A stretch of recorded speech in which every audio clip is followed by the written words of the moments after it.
On June 11, 2026, after spending more than 25 years on death row, Jeffrey Lee was scheduled to be executed by nitrogen hypoxia in Alabama.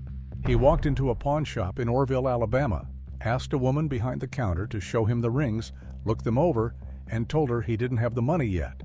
He said he would come back once he did. He came back, but not with money. He came back with a sawed-off shotgun. And the man he killed? He wasn't just a pawn shop owner, he was a recording artist, a man who once performed on stage as Orion, wearing a mask, singing in a voice so close to Elvis Presley's that people genuinely believed the king was still alive. This is what happened. On the morning of December 12, 1998, Jeffrey Lee had not slept. He had been up all night drinking alcohol, smoking marijuana, and ingesting cocaine. He was 21 years old. His first son had been born 2 months earlier. By the time the sun came up, he had been on a binge for hours. That morning, Jeffrey, along with his brother and his cousin, drove to Jimmy's Pawn and Package store just outside Orrville in Dallas County, Alabama.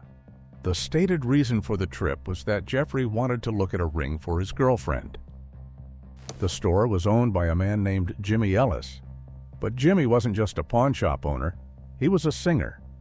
Born in Pascagoula, Mississippi, Jimmy had a voice that sounded so much like Elvis Presley's that Sun Records, the same label that launched Elvis, signed him in the 1970s.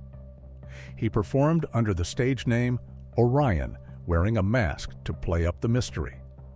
He recorded multiple albums. His fan club numbered in the thousands. People bought his records wondering if maybe, just maybe, Elvis had faked his death and was still recording.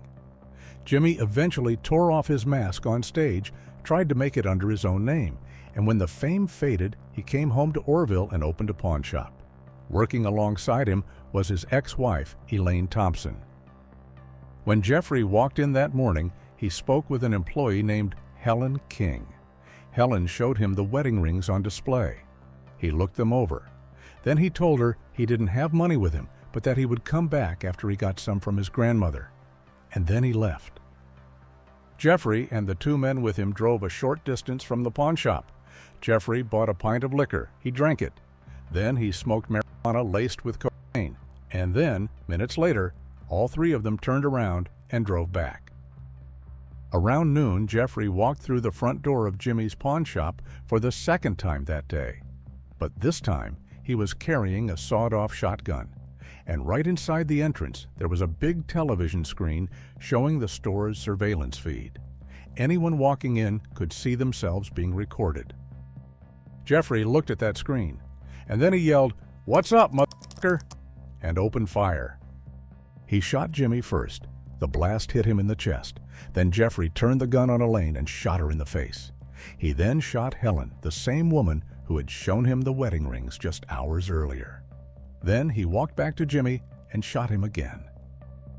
Jimmy died from the gunshot wound to his chest. Elaine died from the wound to her face. But Helen, who had been shot and was lying on the floor of the pawn shop, made a decision in that moment that saved her life. She lay completely still, didn't move, didn't make a sound. She played dead. Jeffrey tried to take the cash register. He grabbed it, pulled at it, but it was wired to the counter. He couldn't get it free. And that was not it. He left $900 sitting in Jimmy's pocket. He didn't take any jewelry. He didn't take anything from the safe. He just left the shotgun sitting on the counter and walked out. Helen waited until she heard him leave. Then she got up off the floor, picked up the phone, called 911, and locked the doors to the store. And then Jeffrey came back. He returned to the pawn shop and tried to re-enter. But Helen had already locked the door. He couldn't get in. 3 visits to that store in a single day. First for rings, then with a shotgun, then trying to get back inside after 2 people were already dead on the floor. And the entire thing was captured on the store's surveillance camera. Jeffrey fled the scene with his brother and cousin. The 3 of them drove across the state line into Georgia, where they rented a motel room in Noonan in Coweta County. At some point after arriving, Jeffrey separated from the other 2. His brother and cousin drove back to Alabama, and then they did something Jeffrey probably didn't expect. They went straight to law enforcement and told them exactly what had happened. At approximately 4:30 in the morning on December 13th, officers arrested Jeffrey in that Georgia motel room. After his arrest, he signed a written confession. He admitted to the shootings, but he claimed the first shot was fired accidentally, that the gun just went off. But the surveillance tape from inside the pawn shop told a different story. After Jeffrey's arrest, details about his background began to surface. He grew up in Dallas County, deep in Alabama's Black Belt. His family didn't have electricity or indoor plumbing well into the 1980s and 90s. He and his siblings pulled toys out of the local dump. His father beat him regularly. According to records that would surface years later, Jeffrey started huffing gasoline at the age of 8. Not alcohol, not drugs, gasoline. By the time he was 11, the headaches became so severe that he switched to alcohol. By his late teens, he had moved on to coke and crack. Then came the car accident. A tractor trailer hit Jeffrey's vehicle. According to his attorneys, the impact left him with a traumatic brain injury. They said it affected how he thought, how he controlled his impulses, how he made decisions. They said he never received proper medical care for any of it. But none of that changes what the surveillance camera recorded inside that pawn shop. Jeffrey could not afford to hire a lawyer. He was appointed defense counsel who had never tried a capital murder case before. The attorney's primary defense strategy was to argue that Jeffrey was mentally retarded. His exact words during trial: "Nobody is going to get up here and argue that Jeffrey shouldn't be punished, but keep in mind about the mental retardation." The prosecution approached jury selection aggressively. Jeffrey is black. Jimmy, Elaine, and Helen were all white.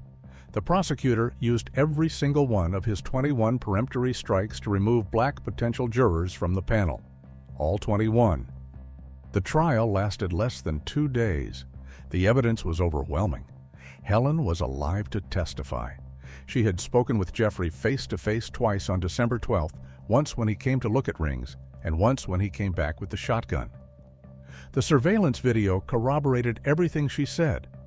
Jeffrey's own written confession corroborated it further, and the jury convicted him of 2 counts of capital murder and 1 count of attempted murder. Then came the sentencing phase, and this is where the case took a turn that would define the next 25 years. After the conviction, the jury had to decide Jeffrey's sentence. Under Alabama law at the time, their vote was only a recommendation. The judge had the final say, and the jury voted 7-5 that Jeffrey should spend the rest of his life in prison without the possibility of parole. The judge disagreed. He overrode the jury and sentenced Jeffrey Lee to death. For the next 25 years, Jeffrey's attorneys fought that sentence through every court available to them, all the way to the U.S. Supreme Court. But every appeal was denied, and in 2017, Alabama abolished judicial override entirely, agreeing that judges should never again overrule a jury's sentencing decision. But they made the change non-retroactive. Jeffrey stayed on death row. His attorney, Leslie Smith, put it plainly: Alabama fixed the law. Jeffrey Lee is still paying the price for when it was broken. Jeffrey spent 26 years on death row. In that time, he became a ministry leader, a chaplain's assistant, and a mentor. He tried to raise his son from behind bars. His prison record showed 0 violent infractions, not one in more than a quarter century. Sister Helen Prejean, the author of Dead Man Walking, was one of the people who tried to save his life. She said a guard once told her, "You know, the man we're killing tonight is different from that young, brash animal that came in here cursing God and everybody. He's changed his life." And she said, "This is definitely true of Jeffrey." In a statement from death row, Jeffrey said, "When this crime happened, I didn't know their names. I wanted to know because, in my prayers, I wanted to include their names. I didn't know until I was arraigned." He didn't know their names. He shot them, left them on the floor, fled to Georgia, and didn't learn who they were until a judge read the charges. Years later, he said something else. "Jeffrey Lee today is not who he was 28 years ago. I'm more caring, more honest, more open, and I live in a way that honors life. Now I see life as being sacred. It means everything. But it didn't matter how much he had changed, because in March 2026, his death warrant was signed. His execution was scheduled for June 11, 2026. In an interview from death row before the execution date, Jeffrey said, "I believe in God, and I haven't heard from him that June 11th is my last day on earth. I have to believe that." And he was right, because what would happen the day before his scheduled execution would change everything. On June 10th, a federal judge stepped in. Her name was Emily Marks, and she ruled that nitrogen gas, the method Alabama had used to execute 7 people before Jeffrey, was unconstitutional, too cruel, a violation of the 8th Amendment's ban on cruel and unusual punishment. The court found that when nitrogen gas replaces the air a person is breathing, the body experiences what experts called severe air hunger, emotional distress, and physical discomfort for 1 to 3 minutes before death. A federal court ruled that 1 to 3 minutes of discomfort before death was too cruel for Jeffrey. Jimmy and Elaine didn't get 1 to 3 minutes. They didn't get a warning. They didn't get a ruling. They got a shotgun blast in the middle of their workday from a man who had asked to see wedding rings. Jeffrey's legal team had proposed an alternative. If Alabama couldn't use nitrogen gas, they said, the state could use a firing squad instead. The same man who shot 3 people inside a pawnshop was now asking the court to let the state shoot him because being suffocated was too cruel. The judge agreed that a firing squad would work. She called it feasible, readily implemented, and a significantly reduced risk of harm. But Alabama doesn't authorize firing squad executions, and the state had no intention of stopping.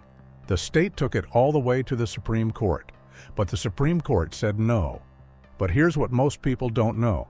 The judge's ruling only blocked nitrogen gas. Alabama still had lethal injection on the books.